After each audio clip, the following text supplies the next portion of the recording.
Aşktan yana yüzüm hiç gülmemişti benim. Gökten 3 elma hiç düşmedi başıma. Öyle yaktılar, öyle yıktılar ki beni. Yağmurlar karıştı gözyaşlarıma. Beni çıplak ayakla kırık camda yürüttü yar bildiklerim. Beni yalan masallarda büyüttü can dediklerim. Ve ben küsmüşken aşka, gömmüşken duygularımı toprağa, Ağustos ayında buz tutmuşken yüreğim, ne oldu biliyor musun? Sonra bir gün sen geldin, karanlıkta kar beyaz. Umutlandım, sevindim biraz.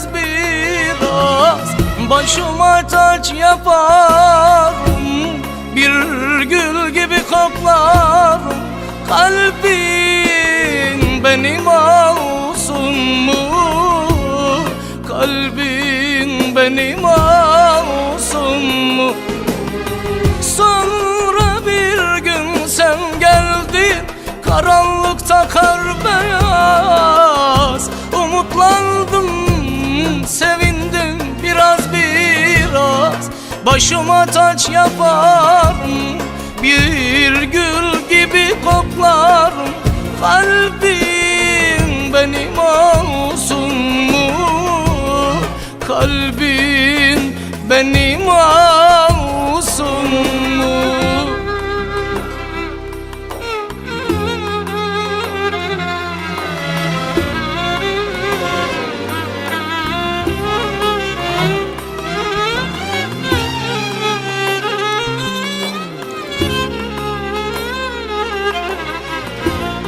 Kalp denilen organın yerini bile unutmuştum.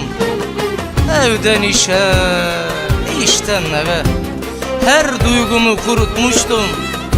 Sanki senelerdir kış uykusunda gibi, sanki 7 milyar dünyada bir ben varmışım gibi. Sanki terk edilmiş bir ev, yıkık bir virane gibi yaşarken, bardaktaki çayım bile üşüyordu.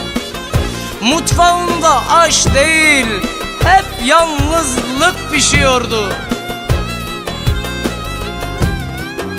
Ve ben küsmüşken aşka, gömmüşken duygularımı toprağa, Ağustos ayında buz tutmuşken yüreğim, ne oldu biliyor musun? Sonra bir gün sen geldin, karanlıkta kar beyaz.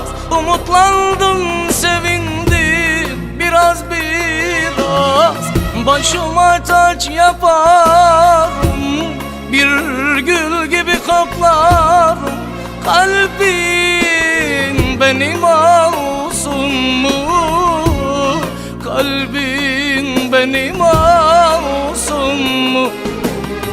Sonra bir gün sen geldin, karanlıkta kar beyaz. Umutlandım, sevindim biraz. Başıma taç yaparım, bir gül gibi koklarım. Kalbin benim olsun mu?